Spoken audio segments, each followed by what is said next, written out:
নমস্কাৰ ষ্টুডিঅ'ত মই প্ৰিয়ংকা বেংগালুৰুত একেলগে অসমৰ 4 যুৱকৰ ৰহস্যজনক মৃত্যু একেটা কোঠাতে উদ্ধাৰ হৈছে 4 মিছিং যুৱকৰ মৃতদেহ মৃত যুৱককেইজনৰ ঘৰ লখিমপুৰ জিলাত কৰ্মসূত্ৰে বেংগালুৰুলৈ গৈছিল যুৱককেইজন শুই থকা অৱস্থাতে 4 যুৱকৰ মৃতদেহ উদ্ধাৰক লৈ চাঞ্চল্যৰ সৃষ্টি হৈছে 4 যুৱকক পৰিকল্পিতভাৱে হত্যা কৰাৰ অভিযোগ উত্থাপন কৰিছে পৰিয়ালৰ লোকে ঘটনা সন্দৰ্ভত বেংগালুৰু আৰক্ষীয়ে তদন্ত অব্যাহত ৰাখিছে মৃত যুৱককেইজন হৈছে জয়ন্ত চিত্তে Khargeswar Narendranath tight doctor tight আৰু ধনজয় টাইট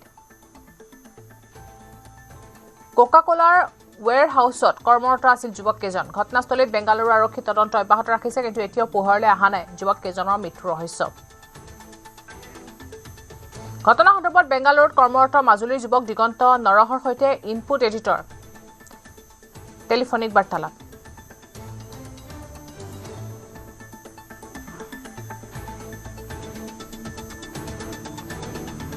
হয় মই আসলতে নিউজ 18 পৰা নিলয়ে ফোন কৰিছিলো হয় মোক নাম্বাৰটোহে দিলে তোমাৰ নামটো মই গম নাপাওঁ মোক ক'লে যে তুমি বেংগালুৰুতে থাকা বুলি হয় কি নাম তোমাৰ দিগন্ত নৰহ আচ্ছা এই আমাৰ এই বেংগালুৰুত যে ঘটনাটো ঘটিলে এই 4জন ল'ৰা যে ঢুকালে তুমি গম পোৱা নে ময়ো খালি ৰাতি গম পাইছো এতিয়া জেগাতে একজেক্টলি জনাব পৰা নাই মানে কি হৈছিলে সেইটো গম পাইছা নেকি কি হৈছিল মানে 3-4 দিন ইহঁত এটা কিবা ভিডিঅ'ত পাইছিলো গায়ব হৈ আছে বুলি 3-4 দিন হ'ল কালি ৰাতি মই পালো তাৰপিছত কৈছে মৰিল বুলি ভিডিঅ' মোক পঠিয়াই দিছিলে এজনে মৰিলে বুলি তুমি ল'ৰা কেইজনক আগৰ পৰাই চিনি পাইছিলানে নাই তুমি ক'ত মই বেংগলোৰ মোৰ বহুত অলপ দূৰ আছে ওকে চ তুমি খবৰ পাইছিলা মানে সেই ল'ৰা যুৱক কেইজন মানে কেইবাদিন ধৰি নিৰুদ্দেশ হৈ আছিলে তাৰপিছত মই কালি ফোন এটা কৰিলো আমাৰ মাজুলীৰে এটা মানে তাক সুধিলো কি হ'ল কথাটো তাৰপিছত কৈছে আমি গৈছো DMPK মানুহ গৈছে ল'ৰা কেইজন মৰিল বুলি তাৰপিছত মোক ভিডিঅ'টো দিয়াচোন বুলি সুধিলো তাৰপিছত ইহঁতে ভিডিঅ'টো পঠিয়াই দিছে আচ্ছা এই ঘটনাটো এই মানে তেখেত ল'ৰা যুৱক কেইজনৰ মৃত বুলি খবৰটো কেতিয়া ওলালে যোৱাকালি ওলাইছে ন কালি 10টা মান বজাত ওকে এতিয়ালৈকে কিহৰ কাৰণে মৰিছে কেনেকৈ মৰিছে সেইবোৰ তুমি গম নোপোৱা এইটো গম পোৱা নাই ইহঁতে মানে এটা কথা কৈছে মানে দৰ্জাটো বন্ধ কৰি ভিতৰৰ পৰা লক কৰি থৈছিল আচ্ছা ওকে ইহঁতে খাই বৈ মানে ৰেষ্ট কৰি আছিল চাগে তেতিয়া ওকে তুমিও চাকৰিয়ে কৰা ময়ো এতিয়া মোৰ 2 মাহ হৈছে জাষ্ট বেংগলোৰ অহা আচ্ছা কিহত চাকৰি কৰি আছা মই এতিয়া মলৰ ভিতৰত চিকিউৰিটি কাউণ্টাৰত আছা মলৰ কাউণ্টাৰত আছা ন ওকে তোমাৰ ঘৰ ক'ত মোৰ মাজুলী ফুলনি আচ্ছা ওকে ঠিক আছে ধন্যবাদ কংগ্ৰেছৰ নতুন বৰ অসমক সমালোচনা মুখ্যমন্ত্ৰী হিমন্ত বিশ্ব শৰ্মাৰ বৰ অসম নহয় নতুন বৰ অসম মানে কি কংগ্ৰেছক প্ৰশ্ন কৰে মুখ্যমন্ত্ৰীয়ে যিসকল বাংলাদেশী সোমাল তেওঁলোকক লৈ নতুন বৰ অসম নেকি চাউলুং চুকাফাৰ বৰ অসমতকৈ নতুন বৰ অসম কিয় লাগে কংগ্ৰেছক নতুন বৰ অসমৰ ধাৰণা কি কংগ্ৰেছক বুজাই দিয়াৰ আহ্বান জনায় মুখ্যমন্ত্ৰীয়ে যিটো এটা বৰ ডাঙৰ শব্দ কৈছে এতিয়া আপোনালোকে যাওঁতে মানৱেন্দ্ৰ শৰ্মা কমপ্লেক্সত আপোনালোকে ৰেকৰ্ড কৰি যাব তেওঁলোকে কৈছে নতুন বৰ অসম মানে কি বৰ অসমটো স্বৰ্গদেউ চাউলুং চুকাফাই 600 বছৰ আগতে 1200 খ্ৰীষ্টাব্দতে নিৰ্মাণ কৰিলে নতুন মানে কি তাৰমানে চাউলুং চুকাফাৰ বৰ অসমখন নহয় নতুন বৰ অসম মানে কি যে অবৈধ বাংলাদেশীসকলক সংযোজন কৰি তেওঁলোকে এটা নতুন বৰ অসম নিৰ্মাণ কৰিব খুজিছে মই আজি ইমান দিনে দেখা নাছিলো আজি ইয়ালৈকে আহোঁতে ফট কৰি ৱালখনলৈকে মোৰ দেৱাল লিখনটোলৈকে চকু গ'ল আৰু ইমান এটা ডেঞ্জাৰাছ ৱাল লিখন লিখি থৈ দিছে আপোনালোকৰ কাৰো চকুত পৰা নাই এইটোৱে ডাঙৰ কথা বৰ অসম নহয় নতুন বৰ অসম মোৰ যদি ভুল হোৱা নাই এতিয়া আপোনালোকে গৈ চাব পাৰিব এইটো এটা কিমান ডাঙৰ কথা নতুন বৰ অসম মানে কি যে যিসকল বিদেশী সোমালে বাংলাদেশী সোমালে তেওঁলোকক লৈ আজিৰ পৰা বৰ অসম এখন হ'ব। কিন্তু আমাৰ বৰ অসমখন হ'ল 600 বছৰ আগতে স্বৰ্গদেউ চাওলুং চুকাফাই নিৰ্মাণ কৰি থৈ যোৱা বৰ অসম। গতিকে মই কংগ্ৰেছক মই অনুৰোধ জনাম, এই নতুন বৰ অসমখনৰ কনচেপ্টটো কি তেওঁলোকে আমাক বুজাই দিয়ক।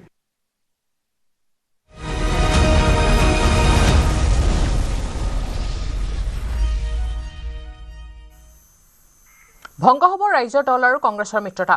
নে মিত্ৰতাৰ পূৰ্বে চলিছে চাপ সৃষ্টিৰ প্ৰচেষ্টা। আজি উকলিব ৰাইজৰ দলে কংগ্ৰেছক দিয়া ডেডলাইন। মিত্ৰতাৰ বাবে 31 জানুৱাৰীত ডেডলাইন বান্ধি দিছিল ৰাইজৰ দলে। কিন্তু এই পৰ্যন্ত মিত্ৰতাক লৈ সহমতত উপনীত হ'ব পৰা নাই দুয়োটা বিৰোধী দল। ৰাইজৰ দলে বিচৰা আসন এৰি নিদিয়ে কংগ্ৰেছে। কংগ্ৰেছৰ কাৰ্যক লৈ অসন্তুষ্ট অখিল গগৈ। কংগ্ৰেছৰ কাৰ্যক অসন্মানজনক আখ্যা ৰাইজৰ দলৰ। ৰাইজৰ দলক কংগ্ৰেছে এৰি নিদিয়ে সংখ্যালঘু প্ৰধান সমষ্টি। মন্দিয়া, জলেশ্বৰ, সৃজনগাম, বীৰ সিং জৰুৱা এৰি নিদিয়ে কংগ্ৰেছে। সমান্তৰালকৈ কংগ্ৰেছে এৰি নিদিয়ে চেঙা, ধিং, দলগাঁও সমষ্টি। মৰিয়নী, নাইবছা, মাৰ্ঘেৰিটা, ডিগবৈ, ডিমৌ সমষ্টিও ৰাইজৰ দলক এৰি দিয়াৰ পক্ষত নাই কংগ্ৰেছ। ৰাইজৰ দলে বিচৰা 3টা সমষ্টিহে এৰি দিব বিচাৰে কংগ্ৰেছক। শিৱসাগৰ, মানস, চিচিৰবৰ্গ এৰি দিয়াৰ পক্ষত কংগ্ৰেছ। ৰাইজৰ দলৰ সংগঠন নথকা সমষ্টি এৰি দিছে কংগ্ৰেছে। হোজাই, উদাৰবন, বাক্সা, ওদালগুৰি আৰু হাইলাকান্দি সমষ্টিৰ ৰাইজক দলৰ প্ৰাৰ্থী দিবলৈ প্ৰস্তাৱ কংগ্ৰেছৰ। কিন্তু নিজৰ সংগঠন দুৰ্বল থকা সমষ্টিত ৰাইজৰ দলক গতাই কংগ্ৰেছে মিত্ৰতা কৰিবলৈ ওলোৱাক লৈ এতিয়া ক্ষোভিত হৈ পৰিছে ৰাইজৰ দল। অৱশ্যে আজিৰ ভিতৰত কংগ্ৰেছে কি সমাধান সূত্ৰ উলিয়ায় সেয়া হ'ব লক্ষণীয়। ইয়াৰ বিপৰীতে ৰাইজৰ দলে আসন বঢ়াবলৈ কংগ্ৰেছৰ লগত দীঘলীয়া দৰদাম কৰাৰ স্বাৰ্থত ডেডলাইন ম্যাদ বৃদ্ধি কৰিব নেকি, তাৰো চলিছে চৰ্চা।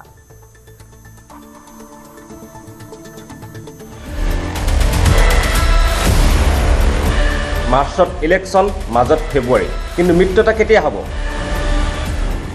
নে কেৱল এটা বিশেষ ৰাজনৈতিক দলৰ ভিতৰৰ মীমাংসা শেষ নোহোৱাৰ কাৰণে সমগ্ৰ বিৰোধী দলৰ মিত্ৰতাৰ প্ৰসংগটো ওলমি থাকিব?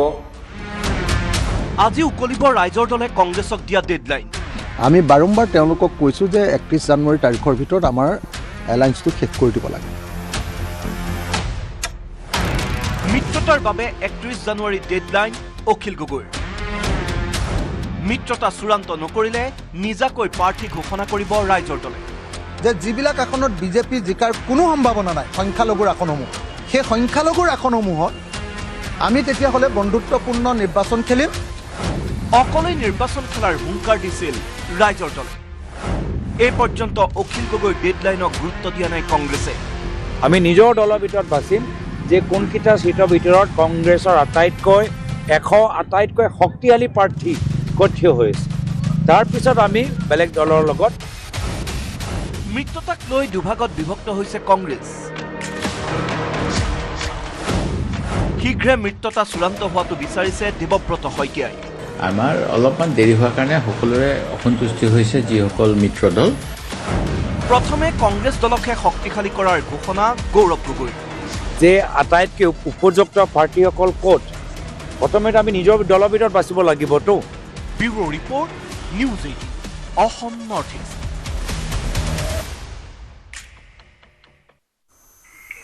ইফালে কংগ্ৰেছ আৰু অসম জাতীয় পৰিষদৰ মিত্ৰতাক লৈও দুয়োটা দলৰ মাজত বৃদ্ধি পাইছে মতানৈক্য।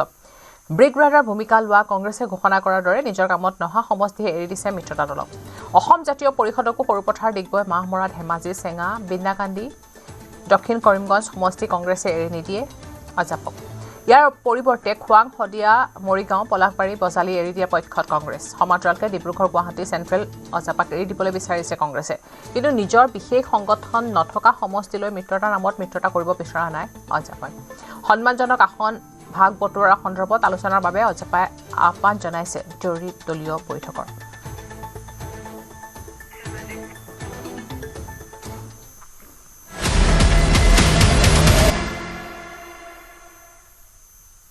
শ্ৰীভূমি শ্ৰীগৌৰীত ভয়াৱহ পথ দুৰ্ঘটনা। 6 নং ৰাষ্ট্ৰীয় ঘাইপথত সংঘটিত কৰা হৈছে দুৰ্ঘটনা। ডাম্পাৰ আৰু যাত্ৰীবাহী ট্ৰেভেলাৰৰ মুখামুখি সংঘৰ্ষ। দুৰ্ঘটনাত মৃত্যু 4 জনৰ, আহত হৈছে 17 জন। ইয়াৰে কেইবাজনৰ অৱস্থা সংকটজনক। 2 জনৰ থিতাতে মৃত্যু হৈছিল আৰু আন 2 জনক চিকিৎসালয়লৈ নি থকাৰ অৱস্থাতে মৃত্যু হয়। ট্ৰেভেলাৰখনত আছিল হোজাইৰ ৰাজা বজাৰৰ পৰা অহা কীৰ্তনীয়া দল। দলটোৱে ৰেলেৰে আহি বদৰপুৰত নামি ট্ৰেভেলাৰেৰে শ্ৰীভূমিলৈ গৈ থকাৰ সময়তে সংঘটিত হয় এই শোকাবহ ঘটনাটো।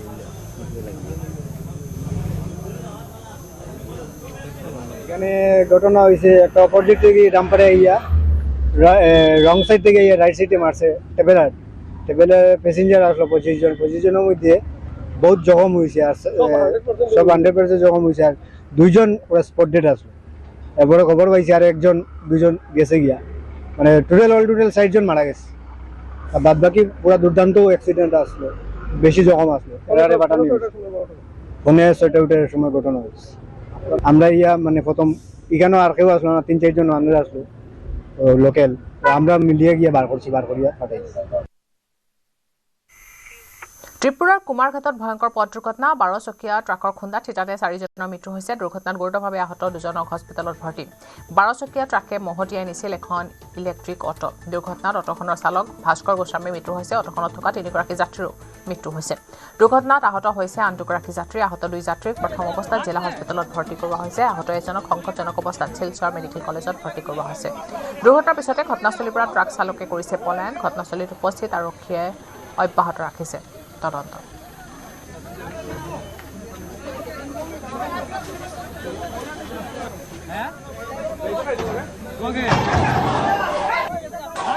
ফায়ার সার্ভিস নিয়ে এসেছিল 11:50 দিকে সিদ্ধংসরে একটা অ্যাক্সিডেন্ট হয়েছে ওখানে আমরা ব্রড ডেড পেয়েছি একজন পুরুষ লোক আর একজন মহিলা ব্রড ডেড আর বাকি যারা সিরিয়াসলি ইনজিওর্ড ওরা ছিল 4 জন ওদের মধ্যে 4 জনের মধ্যে একজন পুরুষ ওনাকেও আমরা হেড ইনজুরি ছিল ড্রেসিং এর পরে বা স্টেবিলাইজেশনের পরে আমরা রেফার করেছি ডিস্ট্রিক্ট হসপিটালে আর 3 জন মহিলা ছিল ওনাদেরও মাল্টিপল ইনজুরিজ ছিল আফটার স্টেবিলাইজেশন আমরা ডিস্ট্রিক্ট হসপিটালে রেফার করেছি নীতি নিৰ্দেশনা অমান্য কৰি ঘাইপথত ট্ৰাক ৰখাই থোৱাৰ বাবে মৰাণত সংঘটিত হৈছে ভয়ংকৰ দুৰ্ঘটনা ৰাষ্ট্ৰীয় ঘাইপথৰ বৰলুইত ধাবাৰ সমীপত ৰখাই থোৱা ট্ৰাকত পিছফালৰ পৰা খুন্দা মাৰে বলেৰো বাহনে ভয়ংকৰ দুৰ্ঘটনাত বলেৰো বাহনত থকা 2 জনে থিতাতে কৰুণ মৃত্যুক আঁকোৱালি লয় ডিব্ৰুগড়ৰ দিশলৈ গৈ থকা অৱস্থাত ৰখাই থোৱা ট্ৰাকখনত পিছফালৰ পৰা খুন্দা মাৰে বলেৰো বাহনখনে স্থানীয় ৰাইজৰ আৰক্ষী তথা সহায়ত আৰক্ষী আৰু অগ্নিনিৰ্বাপক বাহিনী দল ঘটনাস্থলীত উপস্থিত হৈ বহু প্ৰচেষ্টাৰ অন্তত উদ্ধাৰ কৰে মৃতদেহ দুটা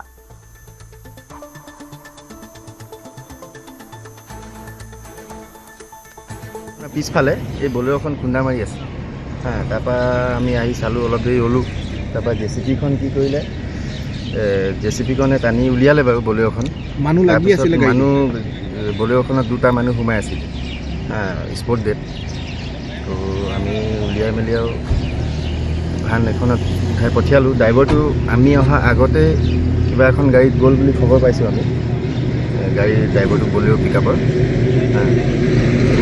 বলেৰো পিকআপ ড্ৰাইভাৰজন জিন্দা জীয়াই আছে সি তাৰ একো হোৱা নাই মানে অকণমান ইনজিয়ৰ্ড হৈছে ক'ত আছে বুলি কৈছে তেওঁ আমি গম নাপাইছোঁ তেতিয়ালৈকে মই আহি পোৱা নাই তেতিয়ালৈকে গাড়ীখন ক'ৰ হৈ গম পায় গাড়ীখনটো ৰেজিষ্ট্ৰেশ্যনটো যোৰহাটৰ হয় মানুহকেইখনটো খবৰ পোৱা নাই এতিয়ালৈকে পোৱা এতিয়া চিনাক্ত হোৱা নাই মানে নাই হোৱা কেইজন বলেৰো পিকআপখনত 3জন মানুহ আছিলে দেখিছোঁ 2টা ডেড বডিটোৱে দেখিছোঁ বলেৰো পিকআপখনত 3জন মানুহ আছিলে বলেৰো পিকআপখনত 3জন মানুহ আছিলে 2 জন ইতিমধ্যে মৰি ঢুকাইছে মানে 2 জনৰ মৃত্যু হৈছে 2 জনৰ মৃত্যু হ'ল কেমেৰা সন্মুখত হনি ট্ৰেপিঙত জড়িত 2 অভিযুক্তৰ মন্তব্য হনি ট্ৰেপিঙৰ অভিযোগত গ্ৰেপ্তাৰ হৈছিল পাৰ্থ আৰু বিজয় হনি ট্ৰেপিঙৰ ঘটনাত অস্বীকাৰ অভিযুক্ত পাৰ্থ আৰু বিজয় এজন লোকৰ আক্ৰোশৰ বলি হোৱাৰ দাবী কৰিছে দুয়ে ঘোষ উপাধিৰ লোকজনে দুইকে ফচুৱা বুলি দাবী গুৱাহাটী মহানগৰীৰ এটা হোম ষ্টেত ঘটিছিল ঘটনাটো ভুক্তভোগী যুৱকক অত্যাধিক সুৰাপান কৰোৱাই যুৱতীৰ নগ্ন ফটো তুলি কৰা হৈছিল ব্লেকমেইলিং আৰক্ষীয়ে গ্ৰেপ্তাৰ কৰিছিল ঘটনাটোত অভিযুক্ত পাৰ্থ প্ৰতিম বৰা আৰু বিজয় ৰাজবংশী বেংগালুৰুত অসমৰ যুৱকৰ মৃত্যুৰ তদন্ত ঘোষণা মুখ্যমন্ত্ৰী অসম আৰক্ষীক তদন্তৰ নিৰ্দেশ মুখ্যমন্ত্ৰী হিমন্ত বিশ্ব শৰ্মাৰ অসম আৰক্ষীক বেংগালুৰু আৰক্ষীৰ সৈতে যোগাযোগ কৰাৰ নিৰ্দেশ দিছে মুখ্যমন্ত্ৰীয়ে বেংগালুৰুত অসমৰ 4 যুৱকৰ মৃত্যুক লৈ উদ্বিগ্ন মুখ্যমন্ত্ৰী হিমন্ত বিশ্ব শৰ্মা কৰ্ণাটকৰ মুখ্যমন্ত্ৰীৰ সৈতেও কথা পাতিব মুখ্যমন্ত্ৰী হিমন্ত বিশ্ব শৰ্মাই মৃতদেহকেইটা সন্মানেৰে স্বগৃহলৈ আনিবলৈ নিৰ্দেশ দিছে মুখ্যমন্ত্ৰীয়ে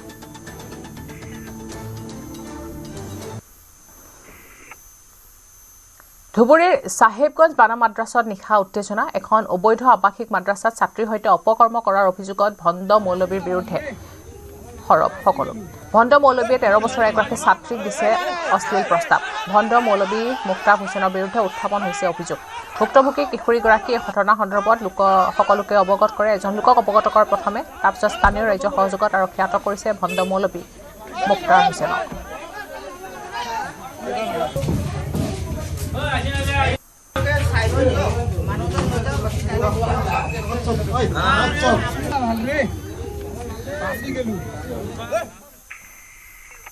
পুনৰ ভক্তৰ বাবে মুকলি হল মহামৃত্যুঞ্জয় মন্দিৰ 16 জানুৱাৰীৰ পৰা ভক্তৰ বাবে বন্ধ আছিল মন্দিৰটো। মন্দিৰটোৰ আধৰুৱা নিৰ্মাণ কাৰ্য সম্পূৰ্ণ কৰাৰ বাবে কৰিছিল বন্ধ।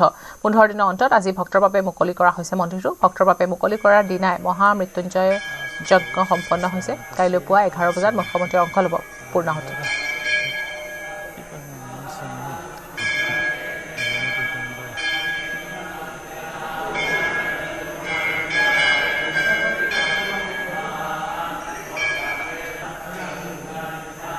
দৰ্শনাৰ্থীৰে মুকলি কৰা হৈছে মহামৃত্যুঞ্জয় মন্দিৰ আৰু ইতিমধ্যে মহামৃত্যুঞ্জয় মন্দিৰত মহামৃত্যুঞ্জয় যজ্ঞ আৰম্ভ হৈছে আৰু আমি দেখুৱাইছোঁ আমাৰ লগত বহৰমপুৰ সমষ্টিৰ বিধায়ক জিতু গোস্বামী ডাঙৰীয়া আছে। তেওঁ ইতিমধ্যে শপতনিক আজি যজ্ঞত অংশগ্ৰহণ কৰিছে আৰু যিহেতু কাইলৈ ইয়াত যি যজ্ঞত অনুষ্ঠানত মুখ্যমন্ত্ৰীগৰাকী আহি পেলাই অংশগ্ৰহণ কৰাৰ কথা আছে। আমি প্ৰথমেই যিহেতু যজ্ঞ চলি আছে, মন্ত্ৰোচ্চাৰণেৰে বৰ্তমান সম্পূৰ্ণ আধ্যাত্মিক পৰিৱেশে বিৰাজ কৰিছে, এক মাংগলিক পৰিৱেশে বিৰাজ কৰিছে আৰু মহামৃত্যুঞ্জয় মন্দিৰ নতুনকৈ পুনৰ নিৰ্মাণ কৰা হৈছে। পুনৰ কিছু মেৰামতি কাম আছিলে, সেইখিনিৰ কাৰণে বন্ধ আছিলে কেইদিনমান।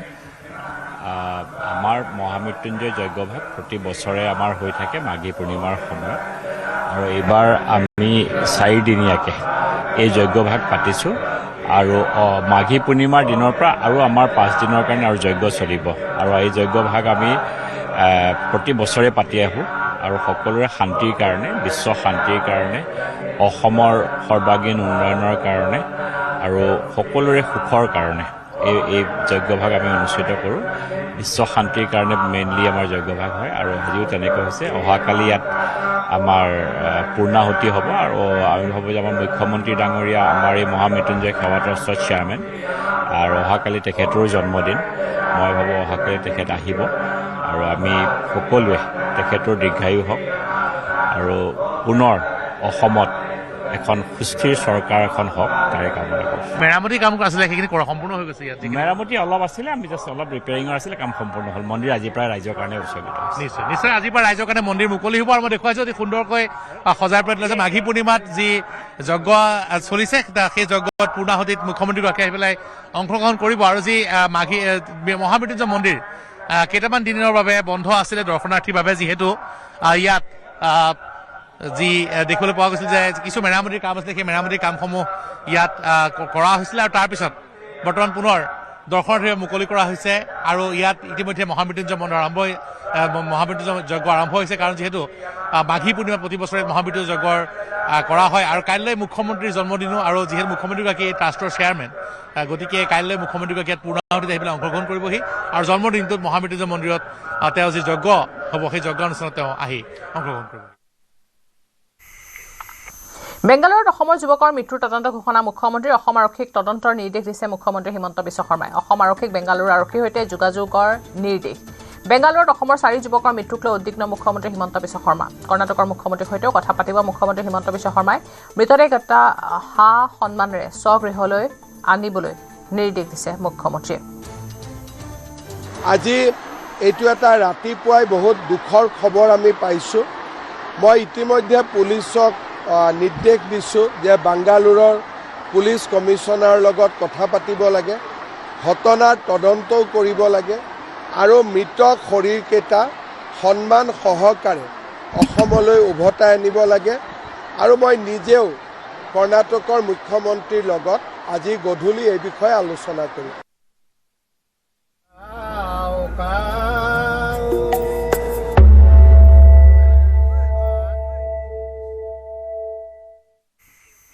আজি মেডাম মেফি টাই আহোমসকলৰ এক আহোম ধৰ্মৰ নিয়ম অনুসৰি পালন কৰা সামাজিক পৰম্পৰাগত উৎসৱ। আহোমসকলে পূৰ্বপুৰুষসকলক স্মৰণ কৰি বিশ্ব শান্তিৰ কামনা কৰে পালন কৰে এই উৎসৱ। এই পৰম্পৰাৰ জৰিয়তে উপৰি পুৰুষৰ সৈতে অশাৰীৰিক যোগসূত্ৰ স্থাপন কৰি নিজৰ আৰু সমাজৰ তথা দেশৰ মংগলৰ বাবে আশীৰ্বাদ বিচৰা হয়। মে মানে তৰ্পণ, দাম মানে মৃতক আৰু ফি মানে হ'ল মৃতকৰ দেও। অনন্য পৰম্পৰাৰ দৰে মেডাম মেফি পালনৰ বাবে নীতি নিয়ম আছে, যাক টাই আহোম ভাষাত খেকলাই বুলি জনা যায়। পৰম্পৰাগতভাৱে নিশাই সম্পন্ন হয় ফুৰালুং পূজা। পৰম্পৰাগত ৰীতি নীতিৰে আয়োজন কৰা হৈছে মেডাম মেফিৰ। ৰাজ্যৰ বিভিন্ন প্ৰান্তত টাই আহোমসকলৰ মেডাম মেফিৰ বৰ্ণাঢ্য কাৰ্যসূচী। মহানগৰীতো মেডাম মেফি উপলক্ষে উদুলি মুদুলি পৰিৱেশ বিৰাজ কৰিছে।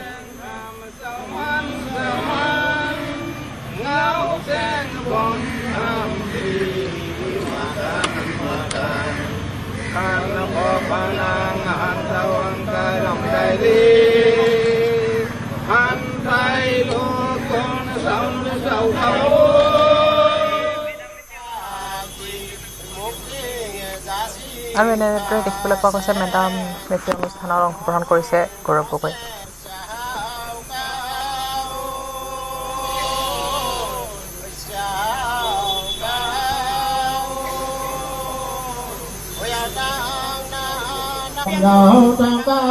আহোমসকলৰ পূৰ্বপুৰুষক স্মৰণ কৰা হয় এই মেডাম মেফিৰ জৰিয়তে।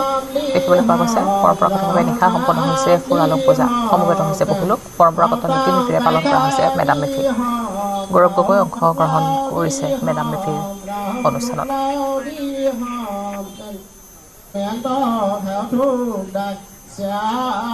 এয়া 6 মাইলত অনুষ্ঠিত হোৱা মেডাম মেফিৰ দৃশ্য।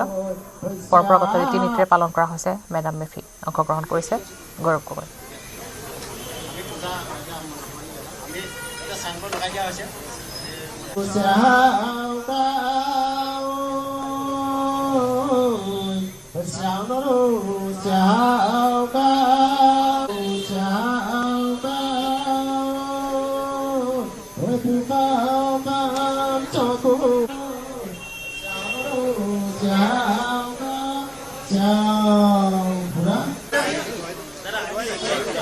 मेडम मेफी के इस महत्वपूर्ण और पवित्र दिन पर हम सब अपने पूर्वजों को याद करके उनसे आशीर्वाद मांगते हैं और मैं आशा करता हूं कि यहाँ आज असम में और असम के बाहर हर जगह जहाँ पे असम के लोग हैं, जब वो अपने पूर्वजों को याद कर रहे हैं तो उनकी मन की आशा संपूर्ण हो। ये मेरी মহানগৰীতো বৰ্ণাঢ্য কাৰ্যসূচীৰ আয়োজন হৈছে মেডাম মেফি। গুৱাহাটী কেন্দ্ৰীয় মেডাম মেফি কমিটিৰ সহযোগত উদ্যোগৰ মহানগৰীৰ নটবমাত পালন কৰা হৈছে মেডাম মেফি। নটবমাৰ মেডাম মেফিত অংশগ্ৰহণ কৰে মুখ্যমন্ত্ৰী হিমন্ত বিশ্ব শৰ্মাই। মুখ্যমন্ত্ৰীৰ সৈতে উপস্থিত থাকে কেন্দ্ৰীয় মন্ত্ৰী পবিত্ৰ মাৰ্ঘেৰিটা। মুখ্যমন্ত্ৰীয়ে উন্মোচন কৰে স্বৰ্গদেউ চাউলুং চুকাফাৰ বিশাল পূৰ্ণাংগ প্ৰতিমূৰ্তি। ৩৫ লাখ টকা ব্যয়েৰে নিৰ্মাণ কৰা হৈছে চুকাফাৰ এই প্ৰতিমূৰ্তিটো। ১৫ ফুট উচ্চতাৰ এই চাউলুং চুকাফাৰ প্ৰতিমূৰ্তিটো নিৰ্মাণ কৰা হৈছে। উন্মোচন কৰিছে মেডাম মেফি উদযাপন কমিটিয়ে প্ৰকাশ কৰা স্মৰণিকাও। নটবমাৰ চুকাফা ক্ষেত্ৰ সংবৰ্ধনৰ বাবে ২ কোটি টকাৰ সাহায্য ঘোষণা কৰে মুখ্যমন্ত্ৰীয়ে।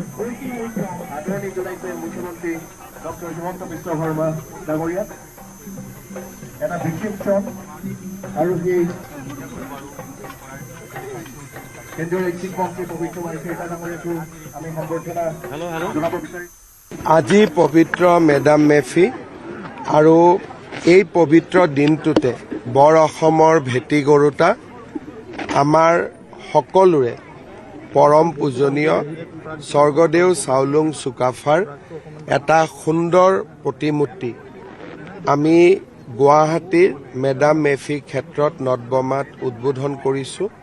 এটা গৌৰৱৰ দিন, সৌভাগ্যৰ দিন। কেন্দ্ৰীয় মেডাম মেফি উদযাপন সমিতি আৰু আমাৰ ৰাজ্যিক কেন্দ্ৰীয় মন্ত্ৰী পবিত্ৰ মাৰ্ঘেৰিটাই এই প্ৰতিমূৰ্তিটো নিৰ্মাণৰ ক্ষেত্ৰত বিশেষ আগভাগ লৈছিল। মই তেখেতসকলকো ধন্যবাদ জনাইছোঁ আৰু আজিৰ এই পবিত্ৰ দিনটোত আমাৰ পূৰ্বপুৰুষসকলৰ প্ৰতি মই মোৰ শ্ৰদ্ধা নিবেদন কৰোঁ। আজি পবিত্ৰ মেডাম মেফি শিৱসাগৰতো বিভিন্ন প্ৰান্তত মেডাম মেফি উদযাপন কৰা হৈছে। শিৱসাগৰৰ ঐতিহাসিক তলাতল ঘৰৰ চৌহদ আৰু বৰ্ডিং খেলপথাৰত উদযাপন কৰা হৈছে মেডাম মেফি। টাই আহোমৰ ৰীতি নীতিৰে স্মৰণ কৰা হৈছে উত্তৰী পুৰুষসকলক। পুলিন পুথৰসকলক স্মৰণ কৰি আহোম জনগোষ্ঠীসকলে লৈছে আশীষ।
টাই আহোমসকলৰ পবিত্ৰ উৎসৱ মেডাম মেফি উপপুৰুষসকলৰ পৰা আশীৰ্বাদ বিচাৰি আহোম ৰাজত্বৰ শেষ ৰাজধানী যোৰহাটৰ ঐতিহাসিক লাচিত বৰফুকন স্মাৰক আৰু সাংস্কৃতিক প্ৰকল্পটো উদযাপন হৈছে মেডাম মেফি।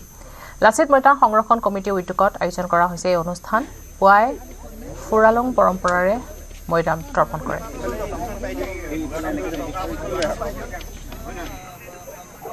বোকাখাতত বিভিন্ন অঞ্চলৰ লগতে ৰজাবাৰীৰ লক্ষ্যগড়ত অনুষ্ঠিত হৈছে মেডাম মেফি। মন্ত্ৰী অতুল বৰা ৰজাবাৰীৰ লক্ষ্যগড়ত অনুষ্ঠিত হোৱা মেডাম মেফি কাৰ্যসূচীত উপস্থিত হৈ আশীৰ্বাদ লোৱাৰ লগতে সকলোকে মেডাম মেফিৰ শুভেচ্ছা জ্ঞাপন কৰে।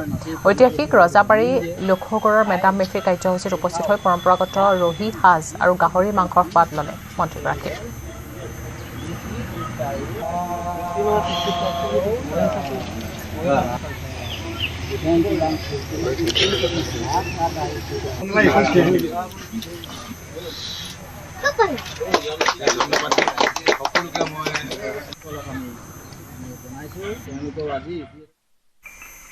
মঙলদৈত ৰাজ্য চৰকাৰে কেন্দ্ৰীয়ভাৱে উদযাপন কৰিব চিলাৰায় দিৱস। কাইলৈ মঙলদৈত অনুষ্ঠিত হ'বলগীয়া চিলাৰায় দিৱসত উপস্থিত থাকিব মুখ্যমন্ত্ৰী হিমন্ত বিশ্ব শৰ্মা।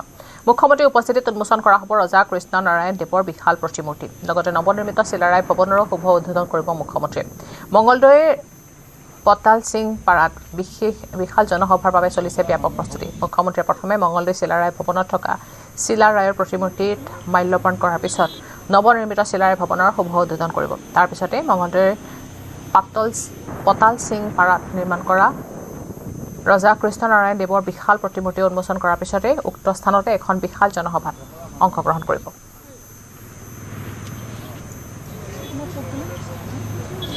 অহা 1 ফেব্ৰুৱাৰী তাৰিখে আমাৰ মাজলৈ আমাৰ মঙলদৈত অসমৰ সন্মানীয় মুখ্যমন্ত্ৰী ডক্টৰ হিমন্ত বিশ্ব শৰ্মা ডাঙৰীয়া আহিব। সেইদিনা কেন্দ্ৰীয়ভাৱে চিলাৰায় দিৱসৰ আয়োজন কৰা হৈছে। আমাৰ কোচ ৰাজবংশী ডেভেলপমেণ্ট কাউন্সিল, আমাৰ দৰং জিলা কোচ ৰাজবংশী সন্মিলনী আৰু আমাৰ অসম চৰকাৰৰ সাংস্কৃতিক মন্ত্ৰালয়ৰ সৌজন্যত একেলগে সকলোকেইটা মিলি আমাৰ জিলা প্ৰশাসনো আছে চিলাৰায় দিৱসৰ আয়োজন কৰা হৈছে। প্ৰথমতে তেখেতে আমাৰ মঙলদৈ যিটো টেঙাবাৰীত চিলাৰায় ভৱন আছে সেই চিলাৰায় ভৱনটো নতুনকৈ নিৰ্মাণ কৰিছে কোচ ৰাজবংশী ডেভেলপমেণ্ট কাউন্সিলৰ ফালৰ পৰা আমাৰ প্ৰণৱ নাৰায়ণ দেৱে। সেইটো তেখেতে উন্মোচন কৰিব। তাৰপিছত আমি পিপিৰা দোকান বুলি কওঁ আমাৰ ভাষাত দলিবাৰী, এই দলিবাৰীত থকা আমাৰ যিটো ৰজা কৃষ্ণ নাৰায়ণৰ প্ৰতিমূৰ্তি সাজি উলিয়াইছে আমাৰ ডেভেলপমেণ্ট কাউন্সিলৰ পৰা, সেইটো আনুষ্ঠানিকভাৱে উন্মোচন কৰি ইয়াতে এইখন দলিবাৰী পথাৰতে এখন ৰাজহুৱা সভাত তেখেতে অংশগ্ৰহণ কৰিব। আৰু আমি আশাবাদী যে সেই দিনটো এটা তেখেতৰ বাবে উল্লেখযোগ্য দিন, আমাৰ বাবেও উল্লেখযোগ্য দিন। অখিল গগৈ বিৰোধীৰ মিত্ৰতাত খেলিমেলি কৰি আছে। বিজেপিৰ অক্সিজেন লৈ মিত্ৰতাত খেলিমেলি কৰিছে অখিল গগৈ। এআইডিএ বিধায়ক হাফিজ ৰফিকুল ইছলামৰ এই অভিযোগ। অখিল গগৈ লুৰিণজ্যোতি গগৈৰ বাবে আসন কম পাব কংগ্ৰেছে। অখিল গগৈ হিমন্ত বিশ্ব শৰ্মাৰ মানুহ। বিৰোধী ঐক্যত থানবান হোৱাৰ বাবে অখিল গগৈ দিছে ডেডলাইন, এই মন্তব্য কৰিছে ৰফিকুল ইছলামে।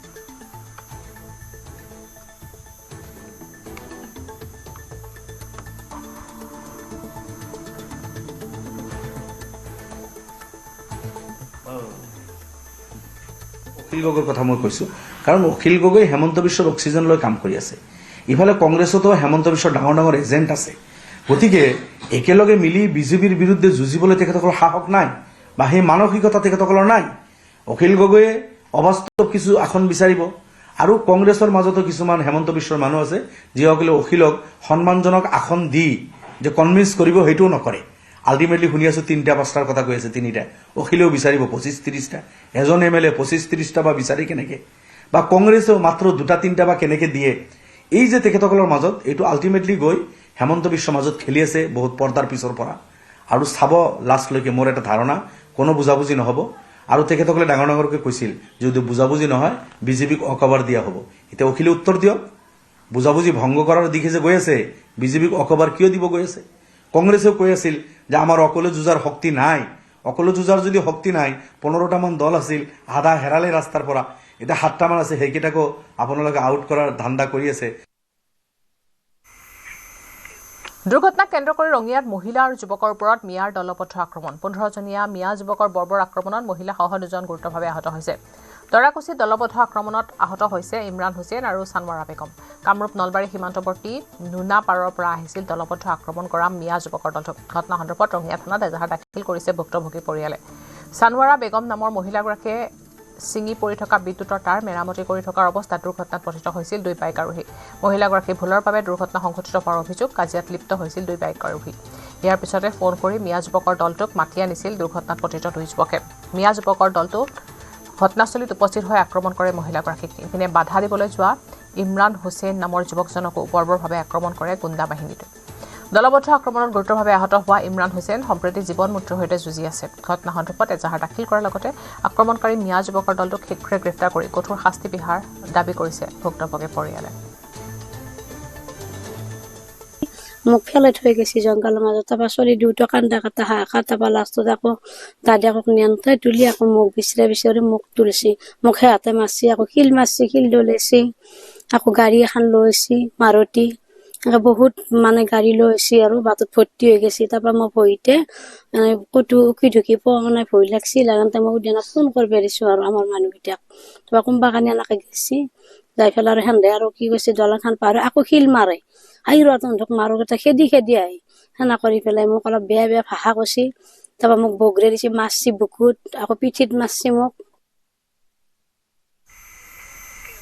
মহানগৰীৰ ফ্লেটত ৰড লৈ মুখ ঢাকি সোমাইছিল ডকাইত বেলতলাত বৃহস্পতিবাৰে নিশা সংঘটিত হৈছিল ডকাইতি কাণ্ড বেলতলাৰ নিৰুপমা এনক্লভত সোমাইছিল ডকাইতৰ দল চিচিটিভিত বন্দী 5-6 জনীয়া দুৰ্বৃত্তৰ দলটোৰ গতিবিধি হাতে হাতে ৰড লৈ মুখ ঢাকি সোমাইছিল ডকাইতৰ দলটো নিৰুপমা এনক্লেভৰ এটা ব্লকত দলটোৱে চলাইছিল লুটপাট দুটা বন্ধ ফ্লেটৰ পৰা লুটি নিছিল অলংকাৰ আৰু নগদ ধন চাঞ্চল্যকৰ ঘটনাটোত 24 ঘণ্টাৰ পিছত চিচিটিভি দৃশ্য ফাদিল হৈছে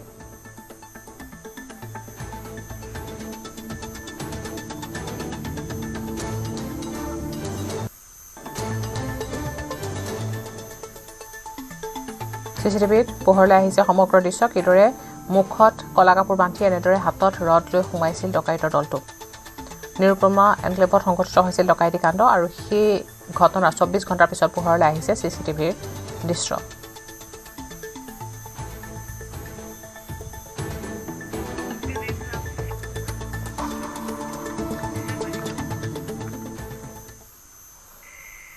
জামুগুৰিহতৰ জ্যোতি বিষ্ণু সমন্বয় ক্ষেত্ৰত এতিয়া উখল মাখল পৰিৱেশ 6 ফেব্ৰুৱাৰীৰ পৰা জ্যোতি বিষ্ণু সমন্বয় ক্ষেত্ৰত অনুষ্ঠিত হ'ব শ্ৰীমন্ত শংকৰদেৱ সংঘৰ 95 সংখ্যক অধিৱেশন এই অধিৱেশনৰ মূল মণ্ডপৰ সন্মুখভাগত ভাওনা সংস্কৃতি মথুৰা পাগ আৰু অগ্নিগড়ৰ আৰ্হিৰে নিৰ্মাণ কৰা হৈছে আটক ধুনীয়া বাটছৰা ভাওনাৰ জোৰা উঠোতে গায়ন বায়নেৰে মূৰত মৰা পাগুৰিয়ে হৈছে মথুৰা পাগ মাৰি অগ্নিগড়ৰ তলেদি পাৰ হৈ যায় গায়ন বায়নসকল শ্ৰীমন্ত শংকৰদেৱ সংঘৰ 95 সংখ্যক বাৰ্ষিক অধিৱেশন উপলক্ষে 14 ফুট দীঘল আৰু 12 ফুট বহল এটা পাগুৰি নিৰ্মাণ কৰা কামত ব্যস্ত সেৱকসকল এই বৃহৎ পাগুৰি কেইটাৰে মূল মণ্ডপ আৰু মঞ্চৰ সন্মুখৰ মূল পাটছৰা নিৰ্মাণ কৰা হৈছে আনহাতে সম্পূৰ্ণ হৈ উঠিছে মূল মণ্ডপ থলুৱা সামগ্ৰীৰে তৈয়াৰ কৰা হৈছে মূল মণ্ডপ হয় 6 ফেব্ৰুৱাৰীৰ পৰা অনুষ্ঠিত হ'ব শ্ৰীমন্ত শংকৰদেৱ সংঘৰ 95 সংখ্যক বাৰ্ষিক অধিৱেশন আৰু ইতিমধ্যে অধিৱেশনক কেন্দ্ৰ কৰি ধলাইবিলৰ জ্যোতি বিষ্ণু সমন্বয় ক্ষেত্ৰত পূৰ্ণদমে প্ৰস্তুতি চলি আছে আৰু এই মুহূৰ্তত মই দৃশ্য দেখুৱাইছোঁ মূল মণ্ডপৰ আৰু ইতিমধ্যে মূল মণ্ডপ সাজু হৈ উঠিছে আৰু মূল মণ্ডপৰ সন্মুখত এটা আটক ধুনীয়াকৈ বাটছৰা নিৰ্মাণ কৰা হৈছে আৰু এই বাটছৰাটো মথুৰা পাগ যি মথুৰা পাগ সেই মথুৰা পাগৰ আৰ্হিত ইয়াত তৈয়াৰ কৰা হৈছে আৰু তাৰ ওপৰত আছে অগ্নিগড় ভাওনাত গায়ন বায়নে প্ৰৱেশ কৰাৰ যি আচলতে দৃশ্য সেই দৃশ্যপটৰ আলম লৈ দেখিবলৈ পোৱা গৈছে এই যি বাটছৰা ইয়াত তৈয়াৰ কৰা হৈছে আৰু যি মূল মণ্ডপ সেয়া যি থলুৱা সামগ্ৰী চোৱা গছেই হওক বা যি বাঁহ খেৰ সেইসমূহ ইয়াত আচলতে ব্যৱহাৰ কৰা হৈছে আৰু এই আটক ধুনীয়াকৈ এই ইতিমধ্যে মূল মণ্ডপ সাজু কৰি তোলা হৈছে সমান্তৰালকৈ মূল মণ্ডপৰ সন্মুখত এয়া হৈছে এটা সুন্দৰকৈ তৈয়াৰ কৰা ভাওনাৰ আলম লৈ তৈয়াৰ কৰা এটা বাটছৰা মই যি উপ সমিতি আছে তাৰ বিষয়ববী আছে মই আপোনাৰ কাষলৈ আহিছোঁ প্ৰস্তুতি ইতিমধ্যে আপোনালোকৰ প্ৰায় হৈছে বুলিয়ে ক'ব পাৰি আৰু কিমানখিনি বাকী আছে আমাৰ প্ৰায় 90% কাম হৈছে আৰু 10% বাকী আছে আৰু এইকেইদিন আছেই আমি 10% কাম শেষ কৰিম বুলি এইকেইদিনতে ভাবিছোঁ এই 2-3 দিনতে কেনেকুৱা কি এই মথুৰা পাক যোনটো আপোনালোকে বনাইছে এই বাটছৰা তাৰ বিশেষত্ব কেনেকুৱা ধৰণৰ বিশেষত্ব চাওক আমাৰ যিহেতু শ্ৰীমন্ত শংকৰদেৱ সংঘৰ এই মূল 95 সংখ্যক অধিৱেশন আমি গুৰুজনাৰ আদৰ্শৰ লৈয়ে আমি এই মথুৰা পাৰ্ক আমি বিভিন্নজনে কথা পাতিলোঁ যে এটা পাৰ্ক এটা হ'লে ভাল হ'ব। মথুৰা পাৰ্কৰ আমি স্থানীয় শিল্পী ইয়াত পুতু বৰাদেৱে এই স্থানীয় জামুগুৰি মুঢ়াদলৰ স্থানীয় শিল্পী তেখেতকে আমি দায়িত্বটো দিলোঁ। তেখেতে এই পাৰ্কভাগ বনাইছে। ইয়াত যিটো মথুৰা পাৰ্ক, এই মথুৰা পাৰ্কটো গায়ন বায়নে ব্যৱহাৰ কৰে, বায়নসকলে পাৰ্কটো ব্যৱহাৰ কৰে আৰু গান যেতিয়া উঠি আহিব এই মথুৰা পাৰ্কটোৰ সৈতে আমাৰ ইমান সৌন্দৰ্য বৃদ্ধি কৰে যে আমাৰ গোটেই মানুহৰ এটা তেখেতসকলৰ খোলৰ চাপৰত এই মথুৰা পাৰ্কৰ সৈতে আমি গায়ন বায়নসকলক দেখি আমাৰ গা শিয়ৰি উঠে। আৰু এইটোৱে হ'ল কি এইটো পূৰ্বভাস, মানে ভাওনা হ'ব তাৰ আগে আগে গায়ন বায়নসকলে তেখেতসকলৰ জোৰা আৰম্ভ কৰিব। সেই জোৰাৰ পাছতে আমাৰ সূত্ৰধাৰ, তাৰপিছত ভাওনা আহিব। শ্ৰীমন্ত শংকৰদেৱে 6খনকৈ অংকীয়া নাট লিখিছিলে আৰু সেই অংকীয়া নাটৰে আমাৰ এই নাটঘৰ আছে। এইখিনিতে নাটঘৰতে আমি 6খনকৈ অংকীয়া নাটৰ ব্যৱস্থা কৰা হৈছে। শংকৰ শিৰোমণি শিৰত থাপি পদব্ৰজে শ্ৰীমন্ত শংকৰদেৱ সংঘৰ 95 সংখ্যক বাৰ্ষিক অধিৱেশনলৈ যাত্ৰা এগৰাকী বাপৰ 6, 7 আৰু 8 ফেব্ৰুৱাৰীত নাহৰবাৰী ধলাই বিলৰ জ্যোতি বিষ্ণু সমন্বয় ক্ষেত্ৰত অনুষ্ঠিত হ'ব শ্ৰীমন্ত শংকৰদেৱ সংঘৰ অধিৱেশন। শ্ৰীমন্ত শংকৰদেৱ সংঘৰ লালুক নাওবছা আঞ্চলিক শাখাৰ অন্তৰ্গত লালুক প্ৰাথমিক শাখাৰ সংগী বাপ উমাকান্ত সন্দিকৈয়ে এইবাৰ তৃতীয়বাৰৰ বাবে খোজকাঢ়ি অধিৱেশনলৈ বুলি যাত্ৰা আৰম্ভ কৰিছে। লালুকৰ পৰা 3 দিন পূৰ্বে যাত্ৰা কৰা উমাকান্ত সন্দিকৈয়ে আজি গহপুৰ সমজিলত উপস্থিত হয়। গহপুৰ ককিলাগুৰিত শ্ৰীমন্ত শংকৰদেৱ সংঘৰ ডুবিয়া আঞ্চলিক একাংশ ভাৱ আৰু আয়ে আদৰণি জনোৱাৰ লগতে ভক্তি সেৱা নিবেদন কৰে।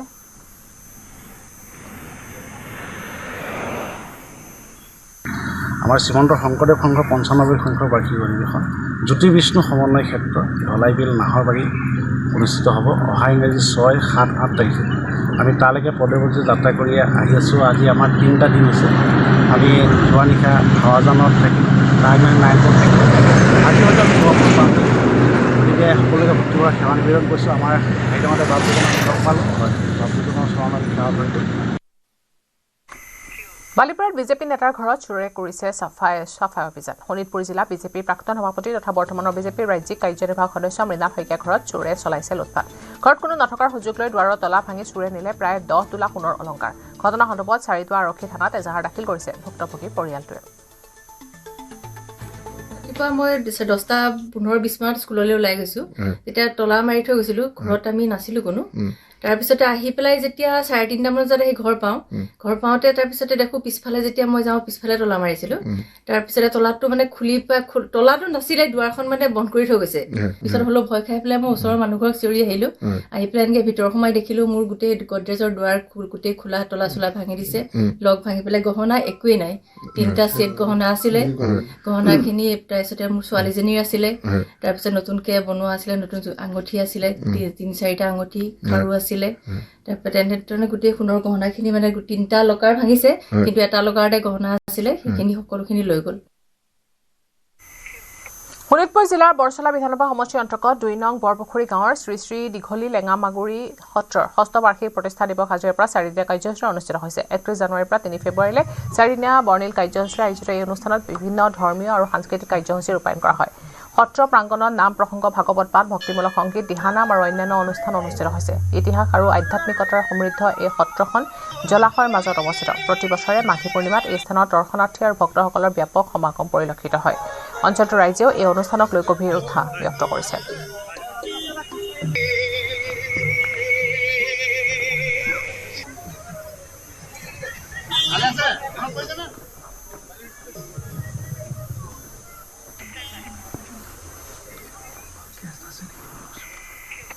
অবৈধ বাংলাদেশীক লৈ কংগ্ৰেছে নতুন বৰ অসম নিৰ্মাণ কৰিব বিচৰা বুলি মুখ্যমন্ত্ৰীয়ে মন্তব্য কৰাৰ পিছতে প্ৰতিক্ৰিয়া ব্যক্ত কৰিছে গৌৰৱ গগৈ। উৎপাদনশীল, প্ৰগতিশীল, সমৃদ্ধশীল বৰ অসম গঢ়াৰ পোষকতা গৌৰৱ গগৈৰ মতে মুখ্যমন্ত্ৰীয়ে নাজানে বৰ অসমৰ কথা। ভূপেন হাজৰিকা, জ্যোতিপ্ৰসাদ আগৰৱালাৰ বৰ অসমৰ আদৰ্শও মুখ্যমন্ত্ৰীয়ে নাজানে বুলি গৌৰৱ গগৈৰ প্ৰত্যুত্তৰ। মিয়াক লৈ মুখ্যমন্ত্ৰীয়ে অধিক সময় কটায় বুলি অভিযোগ তোলে গৌৰৱ গগৈ। আধুনিক পথৰে আমি আগবাঢ়ি যাম আৰু উৎপাদনশীল, প্ৰগতিশীল, সমৃদ্ধিশীল এখন নতুন বৰ অসম আমি গঢ় দিবলৈ আমি সামূহিক দায়িত্ব আমি ল'ম।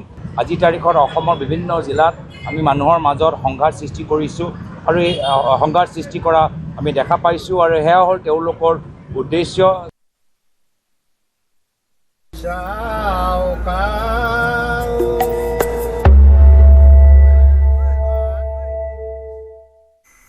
আজি মেডাম মেফি টাই আহোমসকলৰ এক আহোম ধৰ্মৰ নিয়ম অনুসৰি পালন কৰা সামাজিক পৰম্পৰাগত উৎসৱ আহোমসকলে পূৰ্বপুৰুষসকলক স্মৰণ কৰি বিশ্ব শান্তি কামনা কৰে পালন কৰে এই উৎসৱ এই পৰম্পৰাৰ জৰিয়তে উপৰি পুৰুষৰ সৈতে অশাৰীৰিক যোগসূত্ৰ স্থাপন কৰি নিজৰ আৰু সমাজৰ তথা দেশৰ মংগলৰ বাবে আশীৰ্বাদ বিচৰা হয় মে মানে হৈছে তৰ্পণ দাম মানে মৃতক আৰু ফি মানে হৈছে মৃতকৰ দেও অন্যান্য পৰম্পৰাৰ দৰে মেডাম মেফি পালনৰ বাবে নীতি নিয়ম আছে যাক টাই আহোম ভাষাত খেকলাই বুলি জনা যায় পৰম্পৰাগত নিশাই সম্পন্ন হয় ফুৰালং পূজা পৰম্পৰাগত ৰীতি নীতিৰে আয়োজন হৈছে মেডাম মেফি ৰাজ্যৰ বিভিন্ন প্ৰান্তত টাই আহোমসকলৰ মেডাম মেফিৰ বৰ্ণাঢ্য কাৰ্যসূচী অনুষ্ঠিত হৈছে মহানগৰীতো মেডাম মেফিৰ উপলক্ষে উদুলি মুদুলি হৈ পৰিছে পৰিৱেশ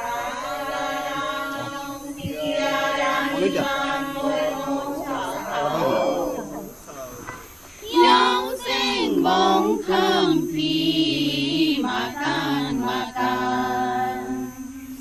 Han ho panang han ra wang ka rong dai le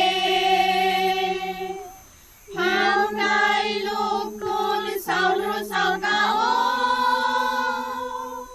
Sin di sung kham pi kai pi nai kong nong nang rin sin boy pra kham kham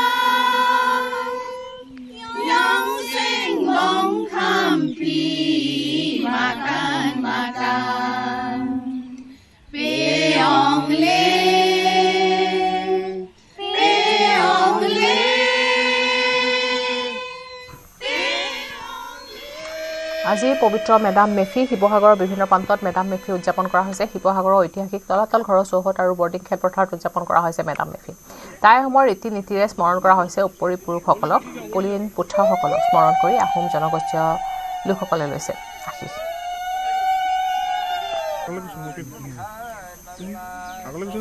আজি পবিত্ৰ মেডাম মেফি শিৱসাগৰত বৃহত্তৰ ৰংপুৰ মেডাম মেফি উদযাপন সমিতিৰ উদ্যোগত আন্তৰ্জাতিক মেডাম মেফি উদযাপন কৰা হৈছে আৰু মেডাম মেফিৰ লগতে সংগতি ৰাখি আজি শিৱসাগৰৰ ঐতিহাসিক ৰংঘৰৰ বাকৰিৰ পৰা সমন্বয় শোভাযাত্ৰা উলিওৱা পৰিলক্ষিত হৈছে মই দেখুৱাইছো যে গজৰাজক সন্মুখত লৈ শিৱসাগৰৰ ঐতিহাসিক ৰংঘৰৰ বাকৰিৰ পৰা শিৱসাগৰ চহৰলৈ উলিওৱা হৈছে এই সমন্বয় শোভাযাত্ৰা আহোম স্বৰ্গদেউসকলে সমন্বয়ৰ বাৰ্তা দিছিলে বৰ অসমৰ ভেটি কৰিছিলে আৰু সেই আচলতে সমন্বয়ৰ বাৰ্তা লৈ আজি এনেধৰণে শোভাযাত্ৰা উলিওৱা হৈছে এই গজৰাজক সন্মুখত লৈ পবিত্ৰ মেডাম মেফিত মই দেখুৱাইছো এক সুন্দৰ শোভাযাত্ৰা মই দেখুৱাইছো যে এনেধৰণেই বিভিন্ন জাতি জনগোষ্ঠীয় লোকে এই শোভাযাত্ৰাত অংশগ্ৰহণ কৰিছে আমি সেই পৰিৱেশ দেখুৱাইছো যে আজি ইয়াৰ আপাচুৰ শিৱসাগৰ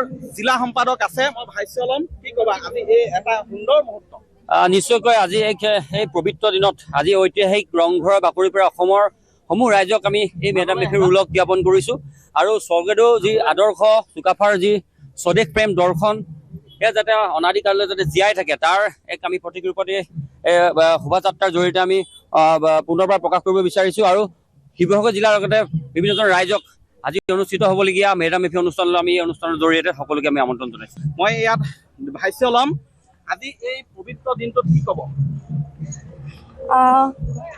আজি মেডাম মেফি যিহেতু পূৰ্বপুৰুষসকলক স্মৰণ কৰিয়ে কৰা হৈছে আৰু বিভিন্ন জাতি জনগোষ্ঠী আমি একেলগে লগ হৈছোঁ সেইটো বহুত ভাল লাগিছে ইয়াত দেখুৱাইছোঁ গায়ন বায়ন মহাপুৰুষজনাৰ অনুপম সৃষ্টি ইয়াত গায়ন বায়নো উলিওৱা হৈছে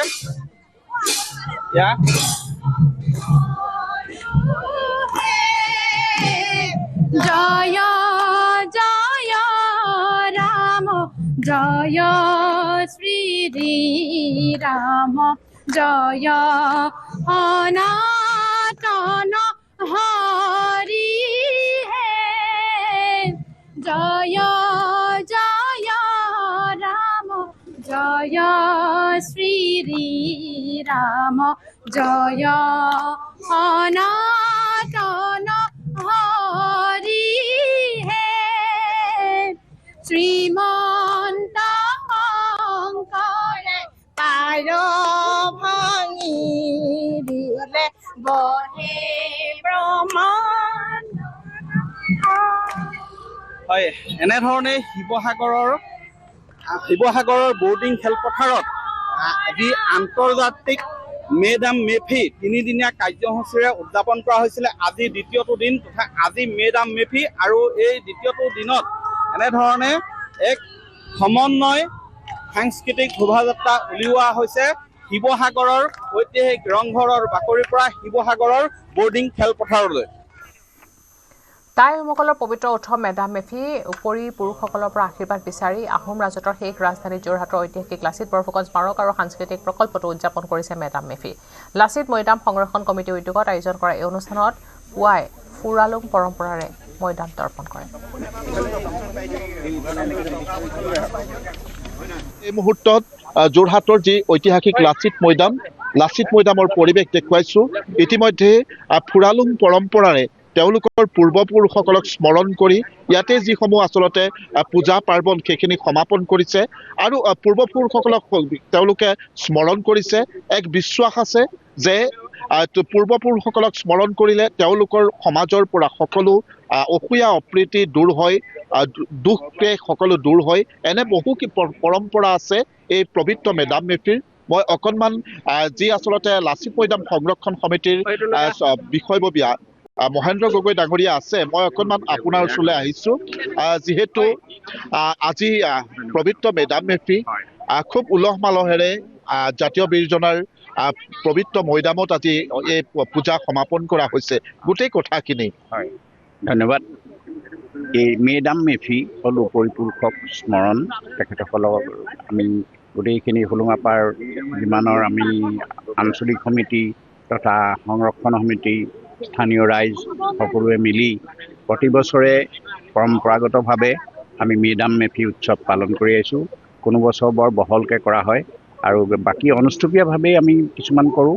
তেনেধৰণে প্ৰতি বছৰ যাতে এইটো কোনো দিন এই নিৰ্দিষ্ট দিনটোত মেডাম মেফি দিনটোত যাতে থাকি নাযায় এইখিনি আমি চেষ্টা কৰিছোঁ। ইতিমধ্যে আপোনাক এই পবিত্ৰ দিনটোত শুভেচ্ছা জ্ঞাপন কৰিছোঁ। ইতিমধ্যে যি তৰ্পণ ফুৰালুং পৰম্পৰাৰে যিহেতু তৰ্পণ অনুষ্ঠিত হয়, কেনেকুৱা গোটেই কথাখিনি আৰু আপোনাৰ পৰা অকণমান জানিব বিচাৰোঁ। আজি এই দিনটোত আজি বীৰজনাৰ এই মৈদামস্থলীত আমি উপৰিপুৰুষসকলক স্মৰণ কৰিবৰ কাৰণে আমাৰ তামোল পাণ অৰিহণা লগতে আমাৰ লোপলাও বুলি যিটো আমাৰ পৰম্পৰা চলি আহিছে, সেই লোপলাওৰ সহিতে আমি তেখেতসকলক আগবঢ়াওঁ আৰু তেখেতসকলৰ পৰা আশীৰ্বাদ বিচাৰোঁ। মূল উদ্দেশ্য হৈছে যে এই দামসকলৰ পৰা আমি আজি এই পবিত্ৰ দিনটোতে আশীৰ্বাদ বিচাৰোঁ। নিশ্চয়। আসন বুজাবুজিক লৈ কাইলৈ বিৰোধী বৈঠক। কাইলৈ অনুষ্ঠিত হ'ব বিৰোধীৰ দুখন জৰুৰী বৈঠক। কাইলৈ পুৱা 9 বজাত বিৰোধী মিত্ৰদলসমূহৰ বৈঠক। মিত্ৰদলৰ বৈঠকত আসনৰ ভাগ বাটোৱাৰাৰ সম্ভাৱনা। এই বৈঠকতে আসন বুজাবুজি চূড়ান্ত হোৱাৰ আশা। আনখন ৰাইজৰ দলৰ কাৰ্যনিৰ্বাহক বৈঠক। ৰাইজৰ দলৰ কাৰ্যনিৰ্বাহকত দলটোৱে চূড়ান্ত কৰিব পৰৱৰ্তী পদক্ষেপ। সমষ্টি প্ৰাৰ্থী তালিকাও কাৰ্যনিৰ্বাহত চূড়ান্ত কৰাৰ সম্ভাৱনা। মিত্ৰতাক লৈ কংগ্ৰেছৰ পৰা আশানুৰূপ সঁহাৰি নোপোৱাৰ অভিযোগ অখিল গগৈ। আমি কাইলৈ 1 ফেব্ৰুৱাৰী তাৰিখৰ দিনা পুৱা 9 বজাত আমাৰ কেন্দ্ৰীয় কাৰ্যালয়ত বিৰোধী দলসমূহৰ মিত্ৰতা সন্দৰ্ভত আমি বৈঠক আয়োজন কৰিছোঁ। খুব বিশেষ জৰুৰী বৈঠক। এই বৈঠকতে কাইলৈ সিদ্ধান্ত গ্ৰহণ কৰা হ'ব যে মিত্ৰতা সন্দৰ্ভত কি সিদ্ধান্ত হ'ব। কাৰণ মিত্ৰতা সন্দৰ্ভত আমি যি ধৰণৰ সঁহাৰি কংগ্ৰেছ দলৰ পৰা আশা কৰি আছিলোঁ, সেই ধৰণৰ সঁহাৰি, সেই ধৰণৰ গুৰুত্ব, সেই ধৰণৰ সন্মান আমি এতিয়ালৈকে লাভ কৰা নাই। আজি কলাগুৰু বিষ্ণুপ্ৰসাদ ৰাভাৰ 118 সংখ্যক উপজা দিন। তেজপুৰত বিভিন্ন অনুষ্ঠান প্ৰতিষ্ঠানৰ মহান শিল্পীগৰাকীক স্মৰণ। তেজপুৰৰ ঘৰৰ পৰা চুবুৰীৰ প্ৰহ্লাদ চন্দ্ৰ দাস স্মৃতি নৃত্যশালাত দীপা দাস পৰিচালনাত পুৱাতে নৃত্য গীতেৰে শ্ৰদ্ধাঞ্জলি জনোৱা হয় কলাগুৰু বিষ্ণুপ্ৰসাদ ৰাভাক।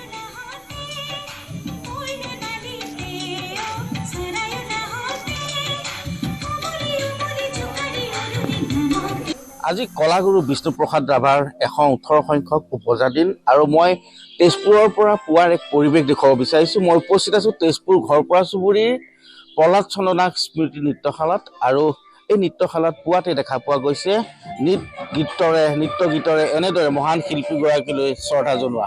আমি দেখুৱাইছোঁ পৰিৱেশটো।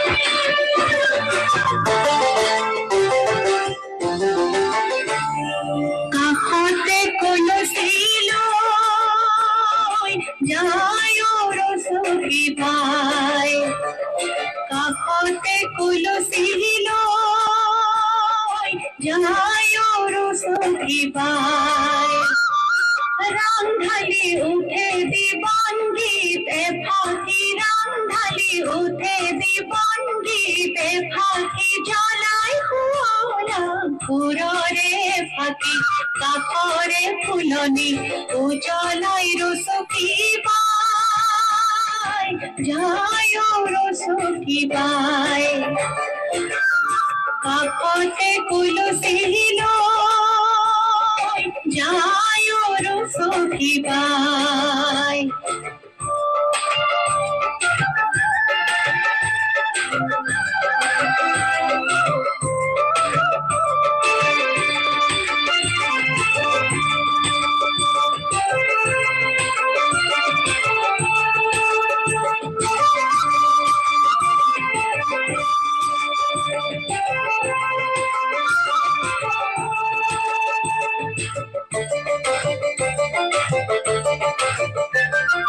মালায়ার সুমারে কোলা শুলি তারে মালায়ার সুমারে কোলা শুলি তারে ভুতুরে নূরে ধো হারি হারি